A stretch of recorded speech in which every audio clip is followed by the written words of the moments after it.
ঘোষণা 24 ঘন্টা পার হয় নাই।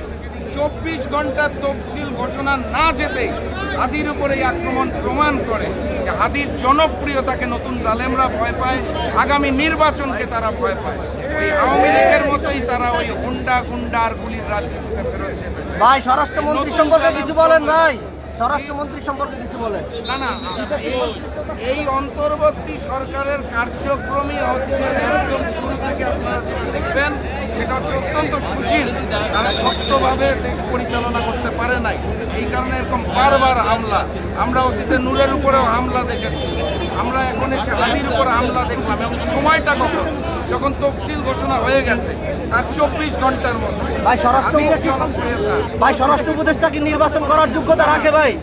আমি স্পষ্ট করে বারবার যেটা বলতে চাই সেটা হচ্ছে যে হিন্দুস্তান বাংলাদেশে জাতীয় নির্বাচন চায় না, ভারতীয় চায় না। তারা চায় শেখ হাসিনা মুক্ত বাংলাদেশে কোনো রাজনীতি না হোক, নির্বাচন না হোক। আদিকে হিন্দুস্তান পছন্দ করে না, পছন্দ করে না, এবং নতুন যারা জালেম হয়ে উঠেছে তারাও পছন্দ করে। এর পিছনে কারা আমরা জানি না, এটা অন্তর্বর্তী সরকারের দায়িত্ব। দ্রুততম সময়ের মধ্যে যারা দায়ী তাদেরকে আইনের আওতায় আনা। ভাই নির্বাচন কমিশনার সম্পর্কে কিছু বলেন।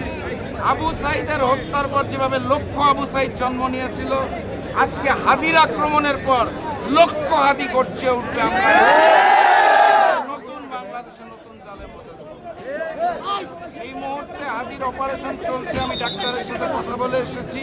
আপনারা সবাই হাদির জন্য দোয়া করবেন, কারণ হাদি বাংলাদেশের সম্পদ, দেশের সম্পদ। সে কোনো নির্দিষ্ট দলের না, সে দেশের সেই সংগ্রামী পুরুষ। তাকে আমরা আবার রাজপথে গর্জনরত অবস্থায় ফেরত।